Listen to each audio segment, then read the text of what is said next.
Let's begin with the vocabulary enrichment of lesson number 13, Tiger in the Tunnel.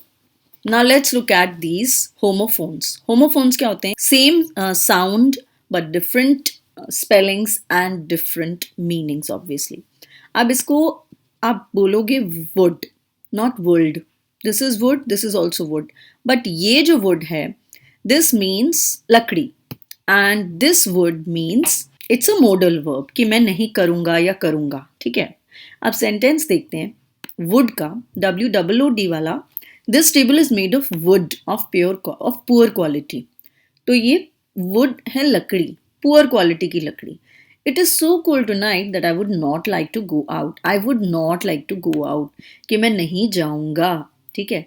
Now let's come to the second one. Bore. Bore. अब देखो दोनों को हम bore ही बोलेंगे. ये वाला बोर है कि हम जब कुछ करने को नहीं होता हम बोर हो जाते हैं, दैट इज वो वाला बोर. एंड ये जो बोर है ये हमारे लेसन में भी आया था. And it means a wild animal, जो कि जंगली सुअर होता है. So the film that we went to last night was badly made. It was quite a, कौन सा बोर आएगा? It will be this one, BORE. और यहां पर आएगा वो ही वाला BOAR. A wild boar is a very dangerous animal. Now let's come to herd and herd. अब एक हर्ड होता है एक ग्रुप ऑफ एनिमल्स. एक एनिमल्स के ग्रुप को हर्ड बोलते हैं, यानी कि एक कलेक्टिव नाउन है. और HEARD भी हर्ड होता है और इसका मतलब होता है सुनना या सुना. हियर की सेकेंड फॉर्म होती है हर्ड. अब a large dash of spotted deer. अब स्पॉटेड डियर का क्या होगा? हर्ड होगा. HERD मतलब झुंड होगा ना स्पॉटेड डियर का. So a large herd of spotted deer came out of the forest into the road last night.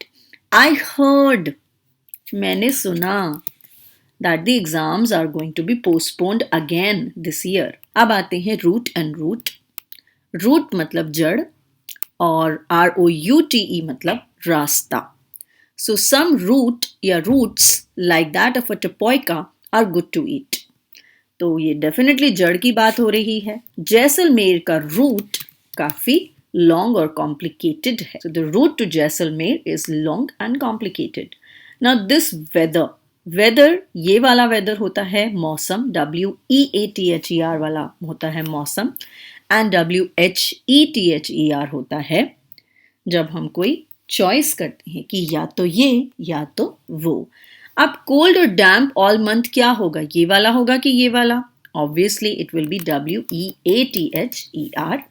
And Baldev was responsible for signalling whether the tunnel was free of obstruction और not. कि क्या tunnel free of obstruction है या नहीं. Now come to mail and mail. ये mail होता है the masculine, यानी कि जो मेल पार्ट होता है. एंड MAIL का मतलब होता है पत्र या लेटर, चिट्ठियों का मीन्स ऑफ कम्युनिकेशन होता है. ठीक है. तो पोस्टमैन की स्ट्राइक से कौन सा मेल डिले हो जाएगा? ये वाला या ये वाला? MAIL definitely. And male birds are always more decorative, मतलब तो हम MALE लिखेंगे. Now next, through. थ्रू. अब कुछ लोग इसे पढ़ते हैं थ्रू. इसको थ्रू नहीं पढ़ना, इसको हमें थ्रू ही पढ़ना है. THREW. थ्रो का सेकेंड फॉर्म है, मतलब फेंका. एंड थ्रू का मतलब किसी रास्ते से होते हुए जाना जो कि क्लोज्ड रास्ता हो, जैसे कि टनल्स के थ्रू हम जाते हैं. तो अमर ने फिश करी फेंक दी, तो अमर ने थ्रू कर दी. So threw away all the fish curry thinking it had gone bad.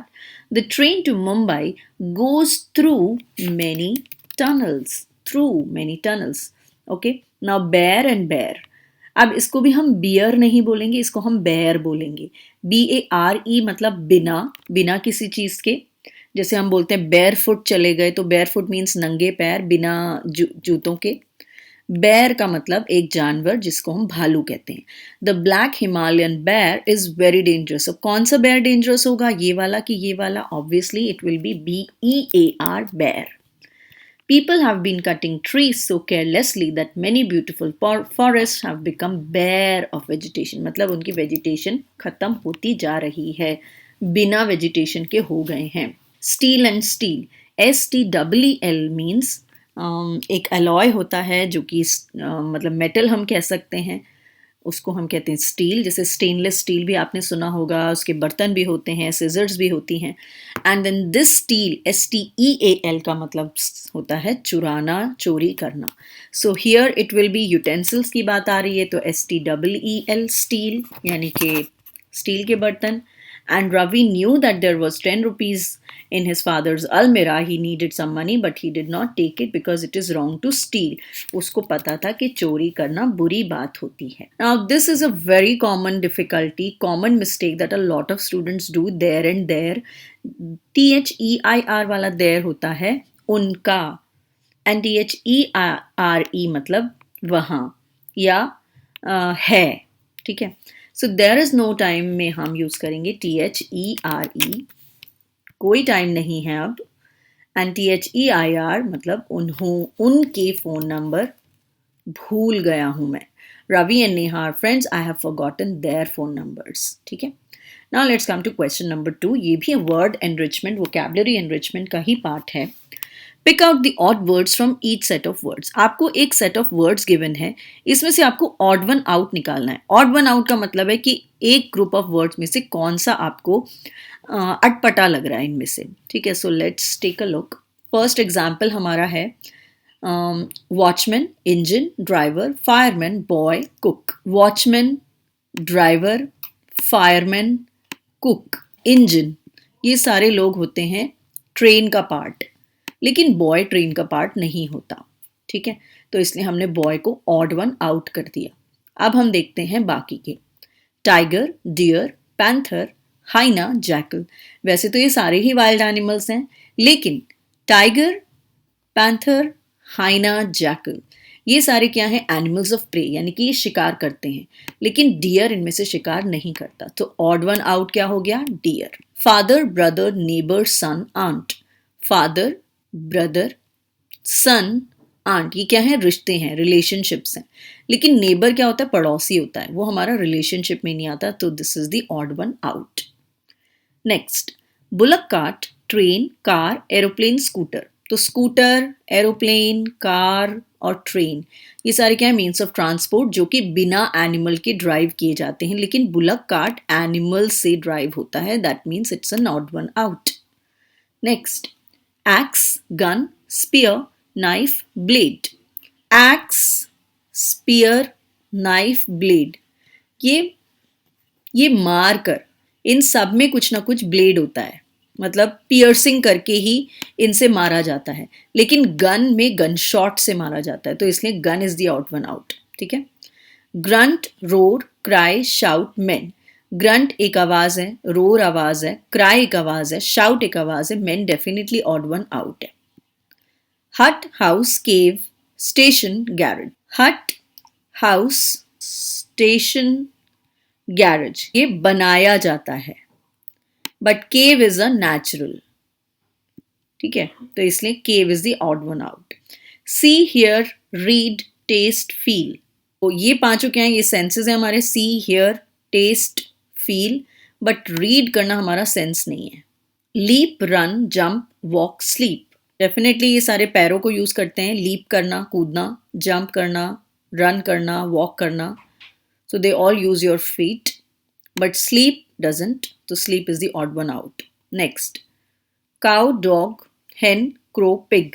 Cow, dog, hen, pig ये सारे जानवर लोग पालते हैं, बट क्रो को लोग पालते नहीं है, तो crow is the odd one out. Next topic is non finites. Non finites होते हैं जिसमें एक्शन डायरेक्टली उन वर्ब से परफॉर्म नहीं किया जाता, तो अकर्मक क्रियाओं को हम नॉन फाइनाइट्स बोलते हैं, जिसमें डायरेक्ट एक्शन इनसे होता हुआ नहीं पता चलता। तो उसमें हम करेंगे आज इन्फिनिटिव्स। इन्फिनिटिव्स क्या होते हैं? जिसमें हम टू प्लस बेयर इन्फिनिटिव लगाते हैं, टू प्लस वर्ब की फर्स्ट फॉर्म। तो Tembu wondered if his father was ready to leave, तो to plus bare infinitive, to plus verb की first form the hut. At night it was his duty to see the lamp was burning, तो इसलिए हम to के साथ verb की first form लगाएंगे। तो अंडरलाइन वर्ड्स क्या हैं? इन्फिनिटिव्स, और इनको हम कैसे फॉर्म करते हैं? टू प्लस वर्ब की first form. They had also to help at home, तो इसमें मेन वर्ब क्या है? Main verb is had. It is time to light the lamp, तो इज यहाँ पर मेन वर्ब है। And here also wondered is the main verb, was is the main verb. तो non finites मतलब जब वो मेन वर्ब नहीं होता तो हम टू के साथ एक बेयर इन्फिनेटिव यानी कि वर्ब की फर्स्ट फॉर्म लगा देते हैं. इसको हम बोलते हैं infinitive. Underline the infinitives in the following sentences is your exercise 1. He agreed to postpone the meeting. तो to postpone आपका infinitive हो गया. It is dangerous to play with a gun, right? We tried to open the door, but it had jammed. We have to learn more about infinitives. Bank is a place to deposit money. Children go to play in the park. Let's find out the main verb.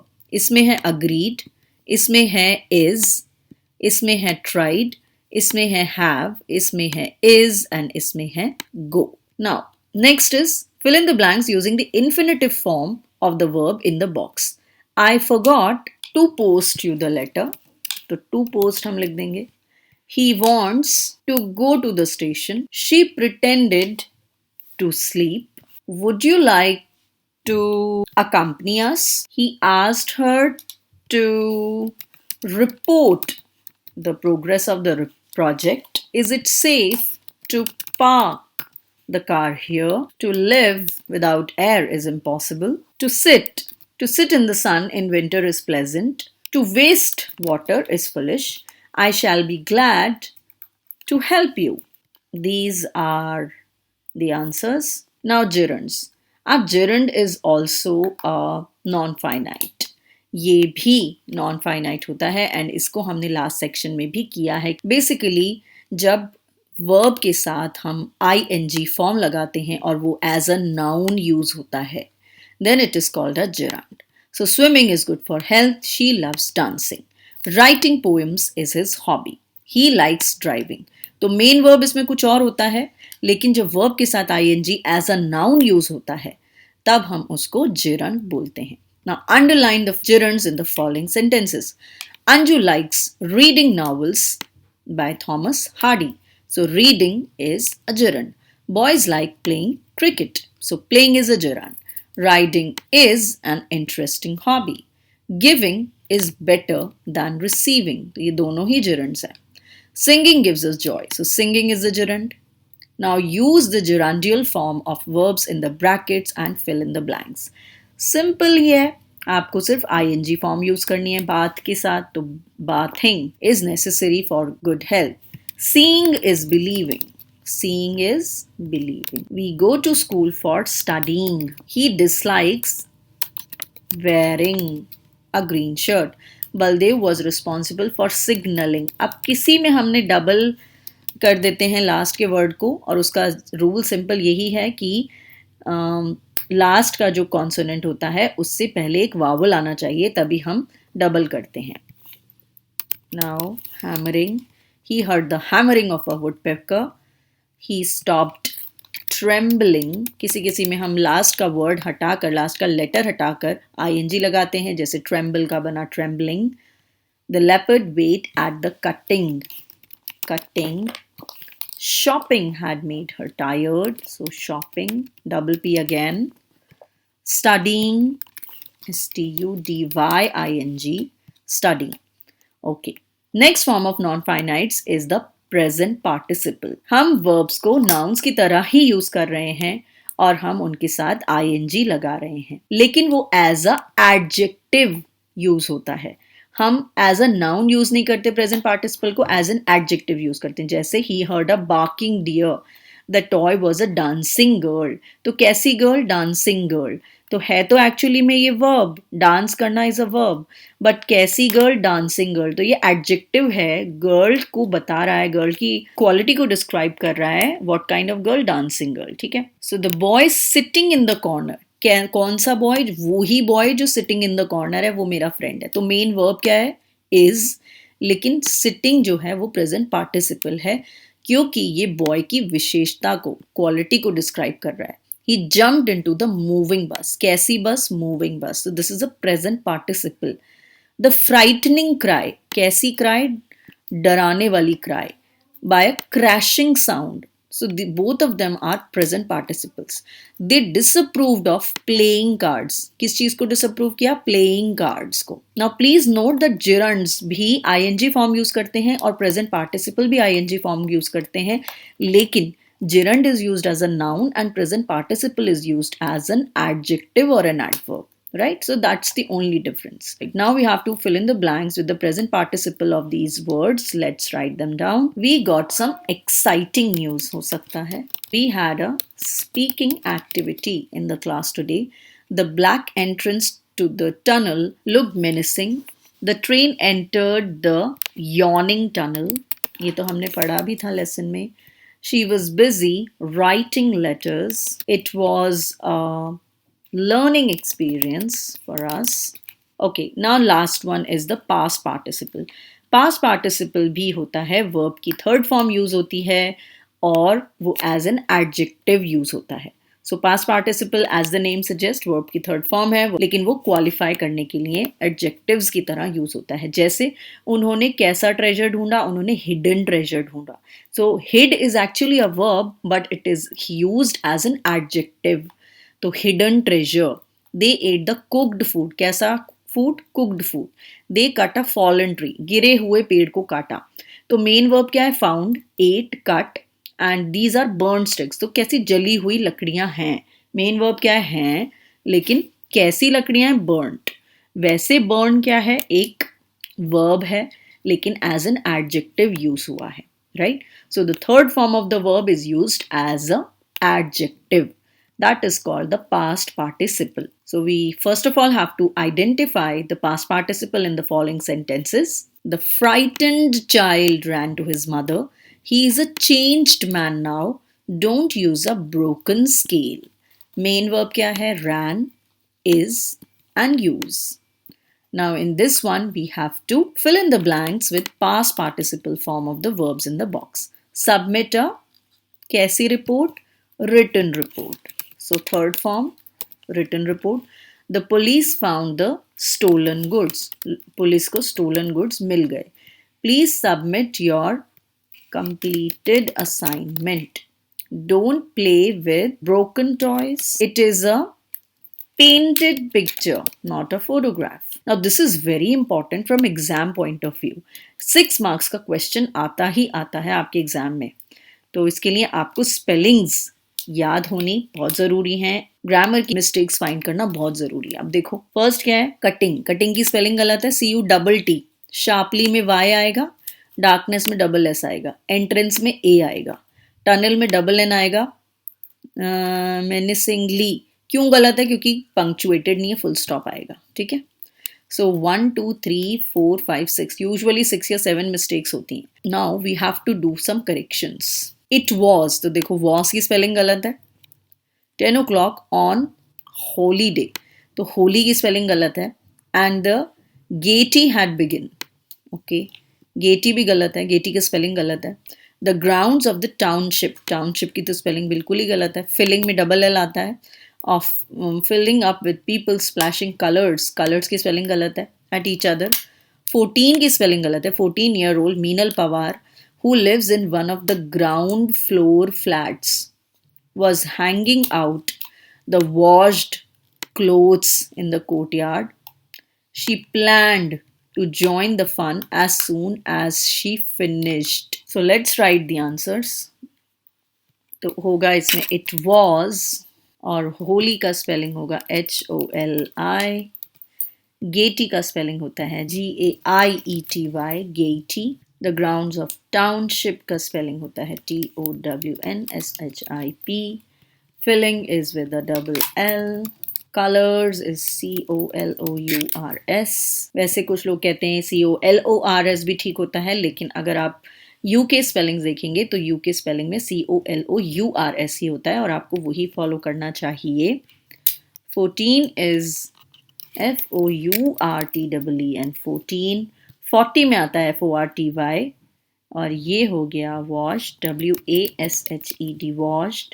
And clothes is CLOTHES, clothes. And planned matlab PLANNED, planned. So these are the mistakes and these are the errors corrected. अब ये हैं spelling mistakes basically.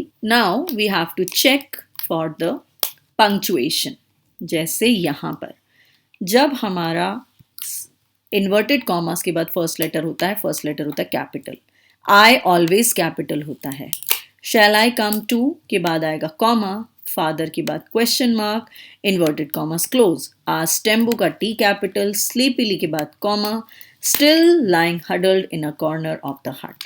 So please be very careful of these punctuation marks also. Now edit the following passage by correcting the punctuation. Inverted commas लगाओ सबसे पहले. A को capital करो. Are you going far? Question mark. Inverted commas close. Ask the doctor. Full stop. Inverted commas begin. I capital. I am going all the way to Detroit, comma, inverted commas closed, said the man, comma, a rather thin man with small black eyes, comma, filled with tears from the wind. So this is how you're going to punctuate, and with this we have completed with the lesson, and I'm going to see you very soon with the next lesson. Till then, take care and God bless. Bye-bye.